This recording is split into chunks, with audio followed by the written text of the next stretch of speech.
Dans cette vidéo, on va faire la réciproque de la fonction racine carrée. Donc, comme première étape, on écrit des x à la place des y et des y à la place des x. Et là, la deuxième étape, on veut isoler les y. Donc, comme c'est dans une racine carrée, ça va être comme résoudre une équation racine carrée. Donc, la façon qu'on procédait, c'est qu'on isole la fonction racine carrée. On envoie le 6 et le 7 de l'autre côté. Et comme on résout une fonction racine carrée, là, on est rendu à l'étape des contraintes. Il y a toujours comme contrainte une à l'intérieur et s'il y a des x, on va en avoir aussi une à l'extérieur. Donc, je vais commencer par celle à l'extérieur. X moins 6 sur 7, plus grand ou égal à 0. Donc, si j'isole mon x, on va me faire x plus grand ou égal à 6. Et je vais en faire une deuxième à l'intérieur, y moins 2, plus grand ou égal à 0, donc y plus grand ou égal à 2. Quand on a fait la réciproque de la fonction valeur absolue, il y avait une contrainte aussi. Et la contrainte, on devait l'écrire sous la forme d'un domaine à la fin dans la réponse. Mais ça va être la même chose avec la fonction racine carrée. Donc, à la fin de la feuille, je vais écrire tout de suite que mon domaine, ça va être de 6 à plus l'infini. La deuxième contrainte que les y, ben on comprend que les y, ça va donner l'image. On pourrait inscrire l'image aussi à la fin, mais ça, c'est pas obligatoire, donc je ne l'écrirai pas pour rien. Mais le domaine, il est obligatoire. Et les deux contraintes aussi sont obligatoires. Donc, on est rendu au moment où on va mettre l'équation ici au carré des deux côtés.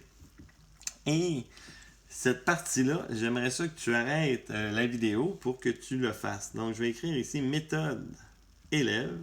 Et je sais que vous êtes capable de m'isoler correctement le y dans ma fonction ici en la mettant au carré. Donc, vous mettez ça sur pause et vous revenez après. Donc, ce que tu as fait, sûrement, ça t'a donné y moins 2 de ce côté-là. Et si je mets ça au carré, on n'oublie pas qu'en dessous, c'est sur 49. Et un binôme au carré, on s'est donné un truc, donc c'est x2. Le milieu, c'est x fois moins 6 fois 2, donc moins 12x. Et le moins 6 au carré, ça va me faire plus 36. Et là, pour isoler mon y, là, il ne faut pas juste faire plus 2. Parce que si tu laisses le plus 2 à côté, ben, ça ressemble à rien, ça ne sera pas assez simplifié. Donc, la façon la plus simple, pour bien simplifier, on va faire fois 49. J'espère que c'est ça que tu as fait. Moins 98 égale à x2 moins 12x plus 36. 49y, si j'envoie le moins 98 de l'autre côté, ça va me faire x2 moins 12x plus 134. Et là, vous reconnaissez, ça ressemble beaucoup à une parabole. Et c'est justement ça que ça donne. Donc, la réciproque de la racine carrée va être une équation générale d'une parabole, d'une équation quadratique. Donc, la réponse que tu devrais avoir trouvée, ça devrait être celle-là. Donc, x2 moins 12x plus 134 sur 49. Et on n'oublie pas qu'on doit écrire le domaine. Si tu veux comprendre pourquoi c'est ça la réponse, plus la comprendre. Donc, ça, c'est vraiment la méthode qu'on fait pour le faire. Et on a tous nos points quand on fait ça dans un examen.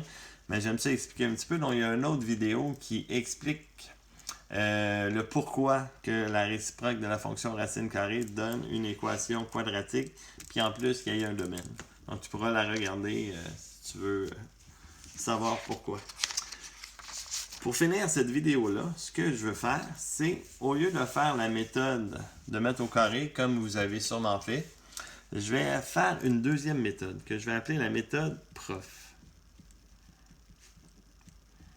Et la méthode prof, vous voyez, là, j'ai mis ma feuille comme ça. Donc, c'est exactement la même démarche que la première façon. On fait nous aussi nos contraintes. Mais rendu là, quand je vais mettre au carré, mais je vais le faire autrement un petit peu. Donc, le y-2, ça reste pareil. Quand je mets au carré, j'enlève la racine carrée. Je vais mettre sur le 49 aussi. Mais au lieu de calculer le x-6 au carré, je vais le laisser comme ça avec une parenthèse au carré. Et dans un deuxième et même un dernier temps, ce que je vais faire, je vais écrire ma réponse déjà.